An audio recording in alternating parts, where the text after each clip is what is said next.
გურიაში გემოფესტი გრძელდება, რომელსაც რეიტინგული სამაუწყებლო არხის MBC 1-ის გადაცემის გადამღები ჯგუფი დაესწრო. გემოფესტის სტუმრები იყვნენ ასევე თურქეთის ერთ-ერთი წამყვანი ტელეკომპანიის TRT-ის გადამღები ჯგუფი. თურქეთის საზოგადოებრივი მაუწყებელი, რომლის საერთაშორისო არხი TRT World მაუწყებლობს ინგლისურ ენაზე 24 საათის განმავლობაში ფარავს ისეთ რეგიონებს, როგორიცაა თურქეთი, ევროპა, აფრიკა და აზია. აღნიშნული ჯგუფების მიერ გადაღებები დაგეგმილია თბილისში, კახეთში, იმერეთში, სვანეთში, გურიასა და აჭარაში.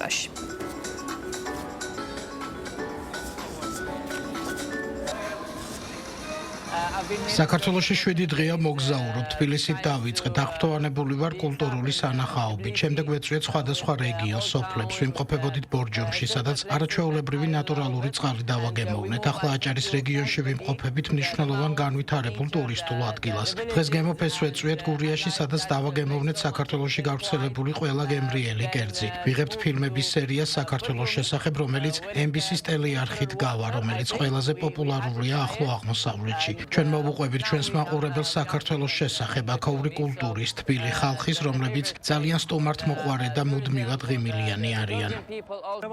მე რამდენჯერმე ვარ საქართველოში ნამყოფი, თუმცა მსგავსი შთაბეჭდილებით პირველად ბრუნდები.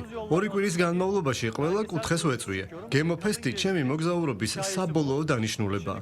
ეს ფესტივალი განსაკუთრებით მომწონს, რადგან ჩამოსულმა ვიზიტორმა თუ სხვა კუთხეების მონახულება ვერ შეძლო, მხოლოდ ამ ფესტივალით შეიგრძნობს თქვენი ქვეყნის კულტურას.